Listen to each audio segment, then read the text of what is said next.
Speaking of minis, Jesus Christ, this is miserable. so they crashed and burned with the Chameleon.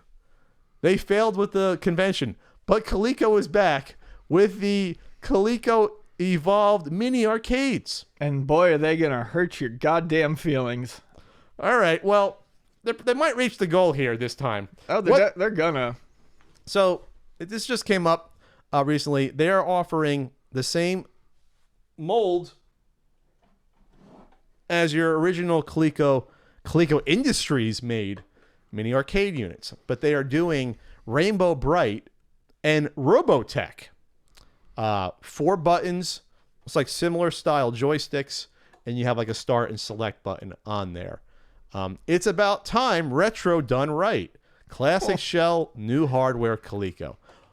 We have to remind people, I guess for the 18th time, that Coleco... This is not Coleco. This is not the original Coleco Industries from the 80s. This is Coleco Holdings LLC, which is just a trademark company that is looking to license the Coleco name out to obvious different entities, like they did with the Chameleon before. What we have is a load of shit. So they talked about this a lot, how they wanted to bring back... even back during the Chameleon days. The Chameleon days, yes. The Chameleon, we long for those days. The salad days. The salad days of the CU podcast. Yes. They talked about how this was something that they were going to do, how they wanted to bring back and recreate. And a lot of it what sounded like they were going to maybe re-release or reissue these old Coleco game machines. Oh, a reissue would be cool. Right. If I can get the Frogger back again, which I can't find, it's in the box somewhere. Or a Pac-Man, you ain't gonna get the rights of Donkey Kong back, But if you can get some of these back in a new form, I'm all for that. But they were vague. They were very vague when they were talking about what they were doing with it. But we all knew that on the side they had these rights sitting around that they were going to. Oh yes, they were going to do something. They were announcing on the Coleco, what is it called? Coleco Holdings LLC, that they had Rainbow Bright and Robotech ready to go for these for a while. The Coleco LLC heavily modified fan group. Coleco Evolved Machines feature full color LCD display. This is so gross. Powerful new gaming chipset. I bet you it's built from the ground up. AMD. If you see the video, the chip is being inserted into the top of the machine. Yes. Revamped joystick and accurate action buttons. All right. Revamped joystick. It looks like the original joystick. It probably acts similarly. I don't know how. I don't know what accurate action buttons is. Maybe they're going for that 80s aesthetic of marketing. Yeah. Okay, I'll give them this. There's a rechargeable lithium-ion battery pack. All right. Well, that's pretty much a given nowadays that you don't want to find a D or C battery anymore. Mm-hmm. Miss Pac-Man just committed suicide. Miss Pac-Man just took... You see that? I just caught Miss Pac-Man jumping. I swear to God. Yep. She was like, I can't be part of this. Miss Pac-Man's like, I'm out. And probably the last good part, this is where all the positive aspects will end, and even these aren't like amazing. Highly detailed? The highly detailed, colorful Rainbow Bright and Robotech art wraps. So the side art and the marquee art looks okay. Looks all right. It looks okay? Yeah. I mean, the Robotech one looks, all right. They do the job of making the outside case look fairly decent. Oh, okay. I think. No, I think the looks of them are fine. They look like it's the same shell, looks like for the most part, as the original Coleco ones from, what was that, 82 or 83 when they made them. I'd love to get my hands on the plastic, though. I bet you it's squeaky and shitty. And flaky? Maybe even flaky. All right, like so a croissant. Rainbow Bright, Journey to Rainbow Land. I just need to say this because it's driving me nuts. These don't look anything like the originals. These are... You mean the games themselves? Yeah. These are just shitty little garbage LCDs playing games that, I don't know... Are too advanced for these systems, obviously. Well, yeah, and they look like... They look like shitty cell phone games. They look like maybe what Yawning Triceratops would look like on one of those plug and play at game Sega Genesis consoles. When you look at the Rainbow Bright game, looks like it's like an adventure RPG. It looks like Crystalis. You're walking around. You got Rainbow Bright. It's like it's an NES looking game in terms of graphics and style. Yes, but I mean, it could be an NES homebrew for all I know. I don't know. All she does is throw a little ball. But it looks like that could have been a game that came out on the NES. Sure. But it's far too advanced for the time period, first of all. Yeah. And it's far too advanced for what you remember these games being. Mm-hmm.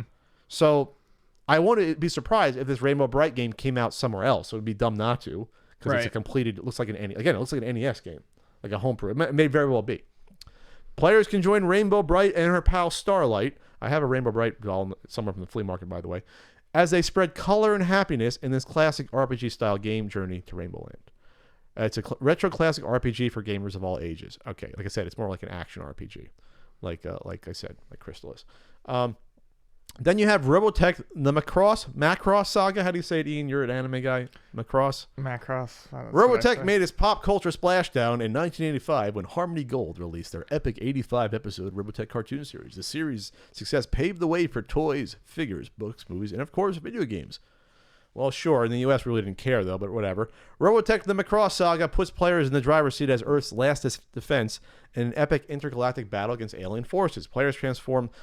misspelling there, uppercase L, transform their Veritex into 3 modes: Fighter, Guardian, and Batloid to battle on the ground, in the air, and on enemy ships. Each level challenge... Okay, whatever, shut up. So this is a side-scrolling shooter. Side-scrolling shooter that is way too advanced for even probably the NES. It looks like it's like an 8/16-bit game that might have come out... Actually, I can't fit a system with the look. It looks like it's an indie arcade-looking game. Yeah. Yeah, I don't know. It's not particularly impressive. It's not particularly retro looking. No, when you look at it. That's the thing. When you look at any of these games and you look at how they move around and the quality of whatever architecture they're running on, the look of the game does not at all fit with the case. Well, they slapped in something. Well, remember that most of these are vertical screens on these originals. Sure. These are not. No. Because these games come from a different era. Yep. So these aren't vertical arcade games. These are horizontal 2.75-inch LCD screens. Yeah. So the games aren't exactly to the proportion of the original machines, but they just don't fit what's in there. A lot of games of this... these look like the sorts of games that you find jammed into those. You find them at Target now, into those 100 games in one for $80 little LCD full color handhelds. Those are the quality type of games. That's what I'm expecting. Only it looks like that's you're gonna get one of those in these, and you're paying for the packaging. You're paying $45 for the early backer price. That's the first 200. That's the early bird. $55 is the regular backer. Then they have the MSRP down there. I guess to get you to buy it cheaper. $69 is what they're going to charge for this in stores. I don't think that would ever sell for $69. No, absolutely not. I guess see them sell maybe for $40 in stores or $50. Maybe. Is that too much to ask in a store? I wouldn't buy it, but I think at $45 for something in a store, you might get someone to buy for $50. You'll probably get someone to buy it if it's a license that they like. If it's a license they like. If it's a license they like, because not to play it, I don't think that you're ever going to see something amusing enough to play in there. But because of the look and because of the arcade machine aesthetic, I think you could probably get someone to buy something like that for $50. You know, if they did a Voltron one that looked really cool. This or something is my like question though. And this is something I just thought of now because sometimes I have a decent idea, you admit. When you played these games, these were like 5-minute sit down and play games. Yeah. These are not 5-minute sit down and play games. If you're playing an RPG on one of these, is that going to be some strain going on, or just like after a while? It's just not going to be fun. I guess there must be a battery save in it if it's an RPG. I wouldn't make that assumption. I mean, you would hope, but let's not make any assumptions with these folks. That's a bad idea. Or a password or something for that game? How is that going to save? I mean, a side-scrolling shooter, that works, but... A side-scrolling shooter, you think maybe it's a 45-minute game at most, but even that, for that, this could be... But you're not playing an adventure RPG, which could take hours. I don't think that's a smart idea for one of these. No. That I think about it. I'm really interested. What's the percentage of who's getting what right now on this? And you can get both for... 85 gets you both early bird. 76 people got both. Okay, this is strange. Okay. Rainbow Bright, 15 people have gotten. 73 have gotten Robotech. So clearly Robotech is the big winner. But then you have... Why would people get the non-early bird one? They didn't see the cheaper option. 76 people have gotten both.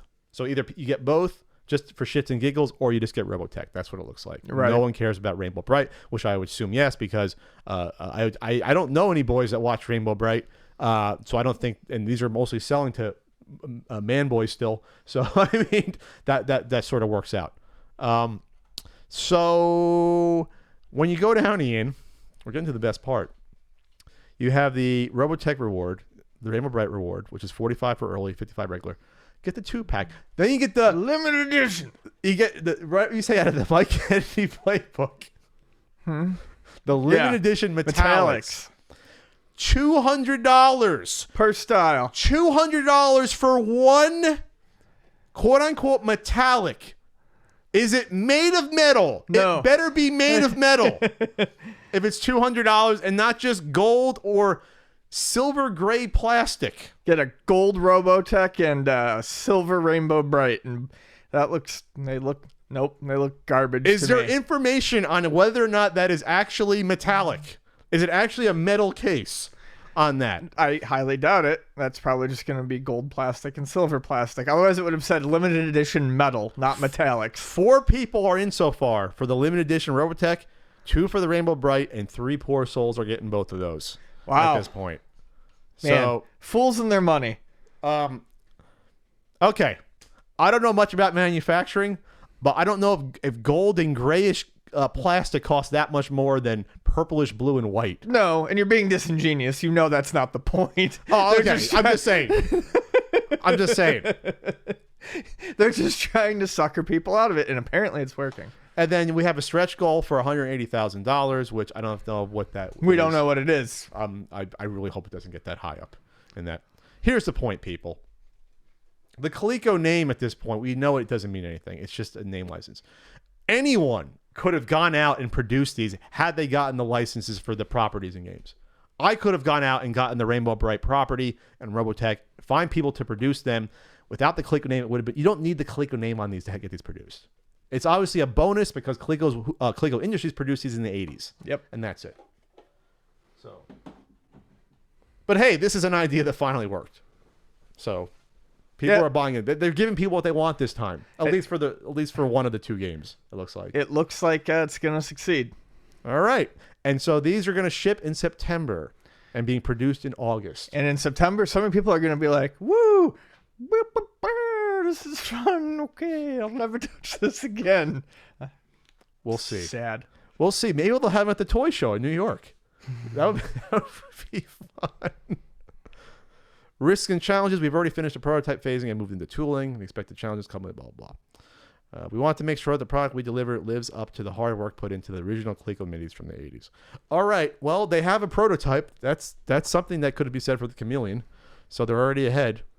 So is there any... Okay, let's give them credit here. This is a product that some people will want. Is there any game you'd want to see put in there?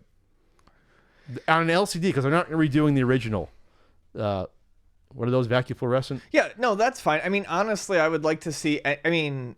Would you see like other companies have done like the Burger Time ones like we've seen in like Karate Champ and things like that. So other companies have done that would be mini far ones. more interesting to me than some no-name game. But in that original shell case though, is that the draw versus a generic one? Because you can buy these in the store. Other companies make these. Yeah, I mean, in that shell with any of those games that they originally had would be great. I just don't want to play these licensed games that, I mean, you don't know who they're not any fun. You don't know who the developer is, et cetera, et cetera. The Burger Time one costs $35 from the My Arcade line. Yep. So I've seen those. Okay. So now you know the price. It's the junky games that are going in. That is like But yeah, it's a Burger Time NES version. It's not the arcade version. These are small. These are 6-inch ones. These are bigger. Right. So the LCD, let's see, how big is the LCDs? Trying to see how big the LCDs are on the small. They're probably 2 inches. I can't picture them being over 2 inches. So okay, so there is a market for these. Obviously, the classic Coleco shape is sort of iconic at this point, at least to me. That's why I like collecting them. Maybe Nintendo put out tabletops. You know, they could do that again. Well, actually, Coleco made these too, but for some reason they were shaped differently, I think. So anyway, there you have it. Didn't Coleco make these? Is there a Coleco thing on here anywhere? Nintendo. I think those are just Nintendo. Okay. Well, there you go. Coleco, you finally you hit upon a decent idea, except for the limited edition metallics.